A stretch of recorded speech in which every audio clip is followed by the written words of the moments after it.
Dear students, vector topic में component, किसी vector का कंपोनेंट हम लोग पढ़ लिए थे और उस पर हमने क्वेश्चन भी सॉल्व करा दिया था।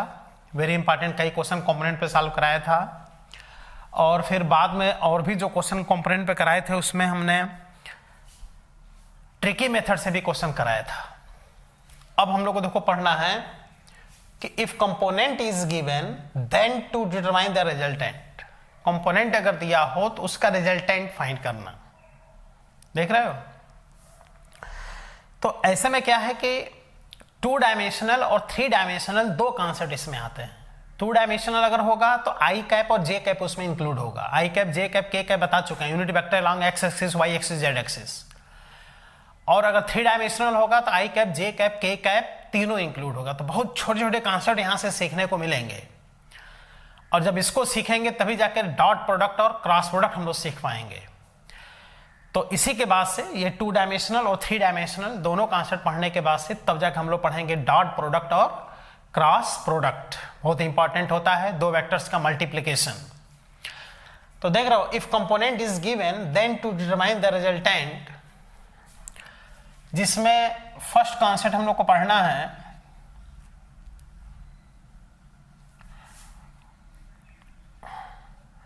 For 2 dimension.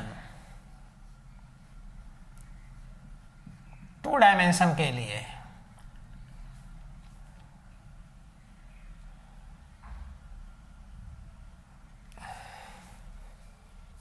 देख रहे हो, 2 डायमेंशनल कॉन्सेप्ट देखा जाए, इसके बाद से तब 3 डायमेंशनल कॉन्सेप्ट देखेंगे। इसमें आई कैप, जे कैप दोनों आएगा। कंपोनेंट दिया रहेगा, रिजल्टेंट फाइंड करना रहेगा। बहुत छोटी छोटी बातें यहां पर सीखने को मिलेंगे वेक्टर के। यही सब नॉलेज जिसको नहीं रहता है वेक्टर उसको दिक्कत करता है। जैसे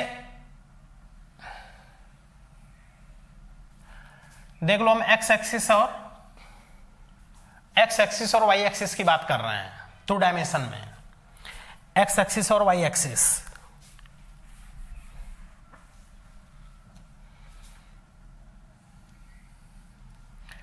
ये हो गया एक्स एक्सिस, ये हो गया वाई एक्सिस, ये हो गया ओरिजिन। यहां पे मान लेते हैं एक पॉइंट है ए, यहां मान लेते हैं एक पॉइंट है बी,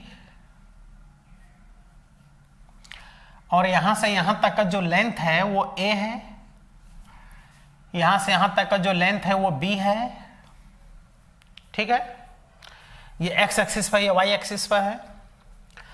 लेकिन यहां से यहां तक जो लेंथ ए है ये स्केलर वैल्यू है। अगर इसको हम लोग डायरेक्शन देना चाहते हैं कि हम इसमें डायरेक्शन दिखा दें तो एक्स एक्सिस के अलॉन्ग यूनिट वेक्टर सबको पता है कि आई कैप होता है, तो इसमें आई कैप से क्या कर देंगे, मल्टीप्लाई। देखो ए आई कैप, यहां से यहां तक वेक्टर हो गया और इसका न्यूमेरिकल वैल्यू होगा ए। इधर यूनिट वेक्टर होता है जे कैप, तो जे कैप से मल्टीप्लाई, तो ये हो गया बी जे कैप, ये हो गया ए आई कैप, ये हो गया बी जे कैप। एक वेक्टर इधर हो गया, एक वेक्टर इधर हो गया। इसका न्यूमेरिकल वैल्यू ए होगा, इसका न्यूमेरिकल वैल्यू बी होगा। तो देख रहे हो, ये एक्स एक्सिस का अलॉन्ग है, ये वाई एक्सिस का अलॉन्ग है। दोनों कितने डिग्री पर है, 90 डिग्री पर। ये एक तरह से कंपोनेंट हो गए। अब इनका और इनका रिजल्टेंट देखना है तो क्या करो, इसके पैरेलल एक लाइन यहां बना दो, इसके पैरेलल एक लाइन यहां बना दो। ये बन गया पैलोग्राम। देख, पैलोग्राम बन गया। अब ये इसका बन जाएगा रिजल्टेंट। देख लो, पैलोग्राम के डायगोनल ही तो इसका रिजल्टेंट होगा। इसको अगर सी पॉइंट मान लें तो ये इसका देखो रिजल्टेंट हो गया। इसी रिजल्टेंट को हम लोग कहते हैं vector R, resultant vector R. ठीक है, और यहां से यहां तक लेंथ ए है, यहां से यहां तक लेंथ बी है, तो ये जो सी पॉइंट है इसका जो कोऑर्डिनेट बनेगा ये बनेगा ए बी। एक तरह से देखा जाए तो ये सी पॉइंट का ये जो आर वेक्टर है ये पोजीशन वेक्टर है। अब जैसे सी पॉइंट का ये ए बी इसका क्या है, कोऑर्डिनेट है, तो इसको अगर वेक्टर फॉर्म में लिखना है तो यहीं से डायरेक्ट लिख सकते हो। देखो A I cap plus B J cap बन गया इस पॉइंट का वेक्टर। ये आएगा resultant A I cap plus B J cap. ये कैसे आता है भी बताते हैं। इस तरह से मान लो कोई पॉइंट लिखा हो 2 3, देखो 2 3 पॉइंट लिखना है। इसका वेक्टर अगर बनाना है तो बना दो, इसका 2i cap plus 3j cap, बन गया vector 2i cap plus 3j cap. तो इस तरह से किसी कोऑर्डिनेट से वेक्टर बना सकते हो। अब जैसे ये वेक्टर दे दिया, इसका कोऑर्डिनेट पूछे तो कोऑर्डिनेट इसका होगा 2, 3। देखो 2 3 इसका कोऑर्डिनेट होगा। तो किसी कोऑर्डिनेट को वेक्टर में कन्वर्ट कर सकते हो, किसी वेक्टर को कोऑर्डिनेट में कन्वर्ट कर सकते हो।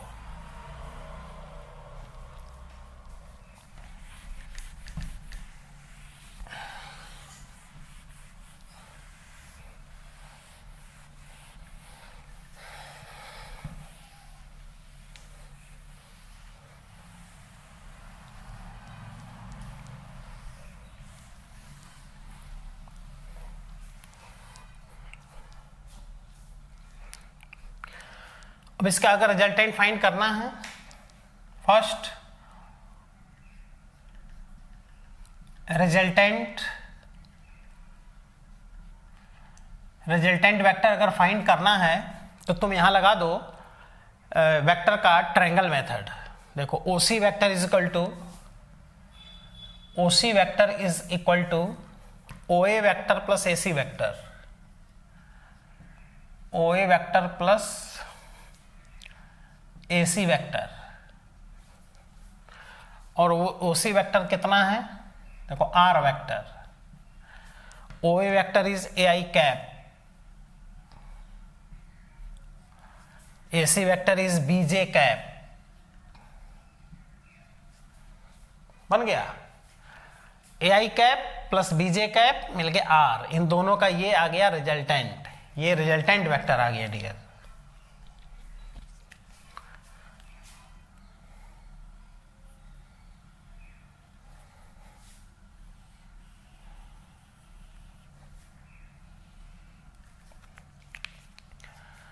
और ये देखा जाए तो A और B इसका कोऑर्डिनेट बनेगा। देख रहे हो, इस पॉइंट का ये हो गया पोजीशन वेक्टर। देखो A, B ये इसका कोऑर्डिनेट बन जाएगा। कोऑर्डिनेट पता हो तो उसका वेक्टर बनाया जा सकता है। अब इस वेक्टर का मैग्नीट्यूड फाइंड करना है, numerical value. Second, magnitude of vector R vector का magnitude, that is numerical value. Numerical value इसका, तो न्यूमेरिकल वैल्यू इसका जो आएगा वो आएगा √a² प्लस b²। कहीं वेक्टर पता हो, इसका न्यूमेरिकल वैल्यू फाइंड करना हो, यही तो स्टूडेंट निकाल नहीं पाता है। बहुत छोटी छोटी बातें हैं। वेक्टर i j के में दिया हो और कहे कि इसका न्यूमेरिकल वैल्यू फाइंड करो तो आएगा √a² प्लस b²। देख लो यहां से भाई, यही OC हम लोग को फाइंड करना है। तो पाइथागोरस क्या कहता है कि OC का square is equal to OA का square plus AC square. OC जो है R है, R square is equal to A²। देखो इसका AI नहीं लिखना है, इसका न्यूमेरिकल वैल्यू A होगा, इसका न्यूमेरिकल वैल्यू B होगा। तो ये होगी देखो A² प्लस B²। तो इस तरह से देखो R आ गया। R यानी R वेक्टर का मैग्नीट्यूड, R वेक्टर का मैग्नीट्यूड ये आ गया √A²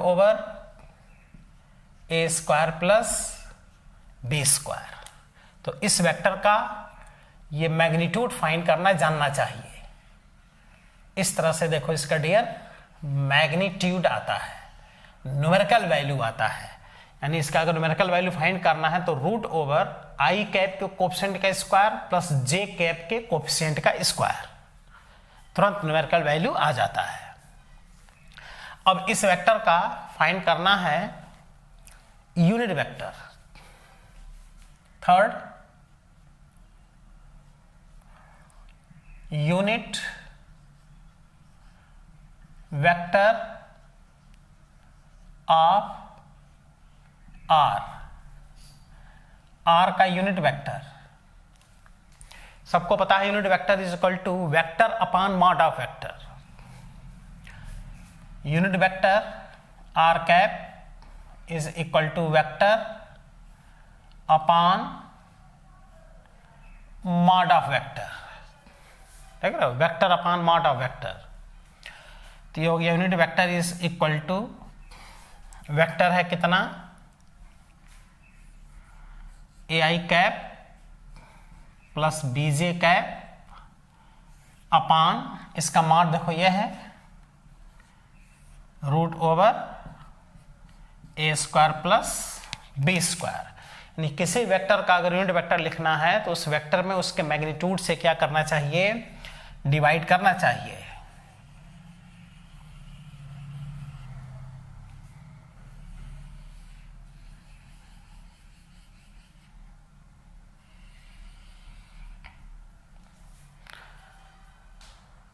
are cap is equal to A I cap plus B J cap upon root over A square plus B square, ठीक है।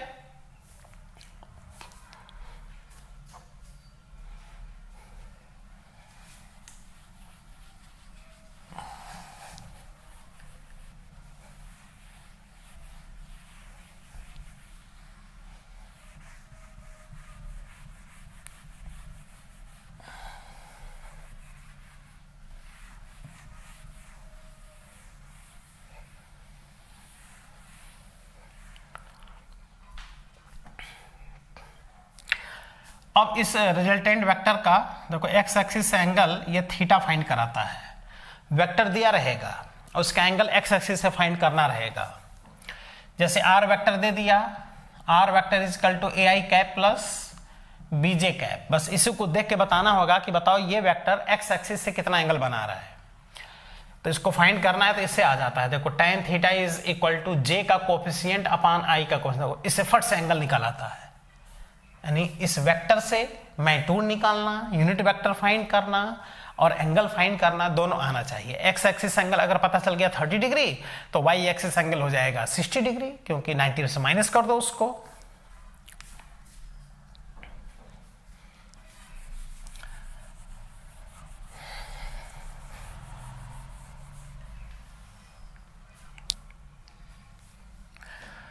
तो देख लो यहां पर tan theta is equal to perpendicular upon base, perpendicular है AC, base है OA, इसलिए tan theta AC का वैल्यू है B और OA का वैल्यू है A। न्यूमेरिकल वैल्यू लिखेंगे ना यहाँ पर, आई जे कैप आई का थोड़ा लिखेंगे। देखो theta is equal to tan inverse J का कोफिशिएंट अपॉन आई का कोफिशिएंट।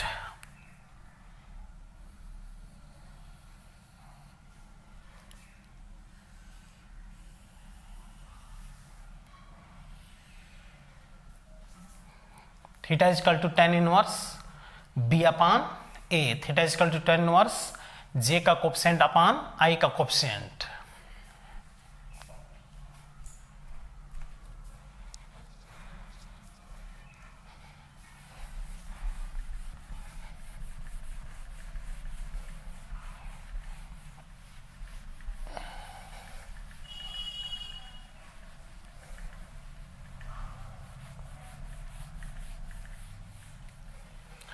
इस पर कुछ क्वेश्चन कर ले, ये 2 डायमेंशनल है, इसी के बाद से पढ़ना होगा 3 डायमेंशनल कॉन्सेप्ट। 3 डायमेंशनल में A I cap plus B J cap plus C cap तीनों आता है।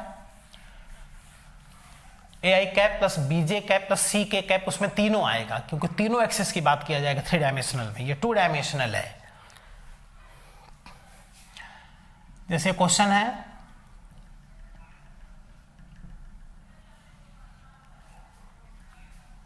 if a vector r is equal to 4i cap plus 3j cap, एक वेक्टर दिया है then find first its coordinate. तो किसका coordinate find करना है, निर्देशांक। तो r is equal to 4i cap plus 3j cap, इसका कोऑर्डिनेट होगा 4, 3। देखो कोऑर्डिनेट बन गया, पहले ये लिखेंगे तब ये लिखेंगे, पहले x तब y, 4, 3। सेकेंड इट्स मैग्नीट्यूड, इस वेक्टर का मैग्नीट्यूड फाइंड करना है। मैग्नीट्यूड यानी न्यूमेरिकल वैल्यू। तो देखो numerical value r equal to root over 4 का स्क्वायर प्लस 3 का स्क्वायर, 4 का स्क्वायर प्लस 3 का square equal to root over 25। तो आ जाएगा कितना, 5 इसका न्यूमेरिकल वैल्यू आ गया, मैग्नीट्यूड। फिर कह रहा third find its unit vector.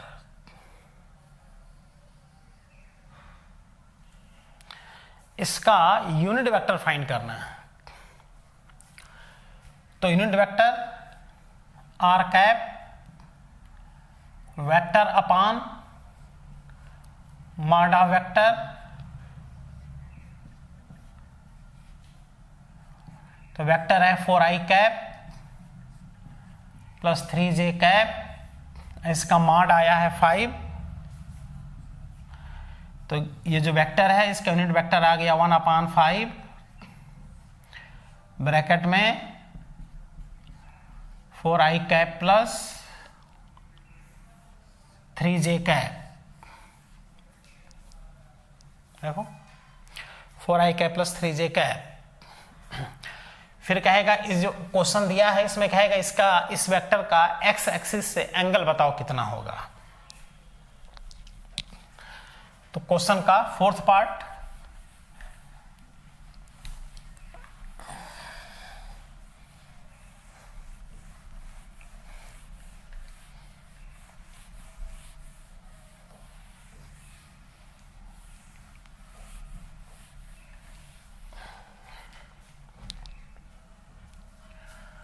Question का फोर्थ पार्ट, फाइंड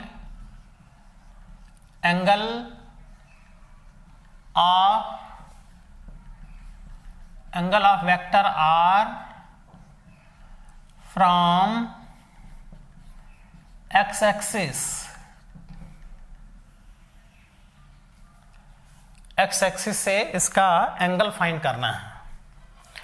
तो हमने मेथड बताया ना एंगल फाइंड करने का, tan theta equal to B upon, ये एंगल पूछ रहा है।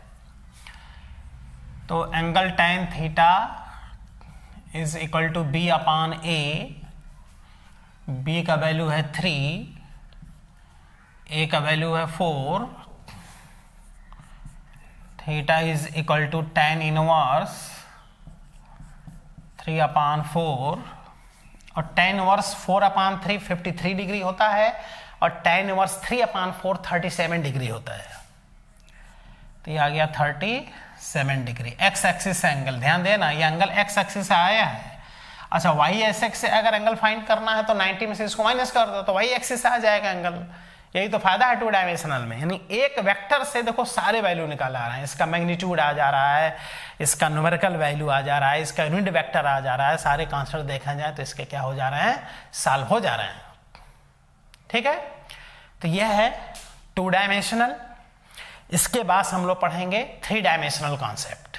3 डायमेंशनल में आई कैप, जे कैप और के कैप तीनों कॉन्सेप्ट इसमें इंक्लूड रहेगा। ठीक है, तो अगले टर्म पे इसमें हम लोग पढ़ लेंगे 3 डायमेंशनल। जिस तरह से 2 डायमेंशनल उसी तरह से 3 डायमेंशनल। ओके।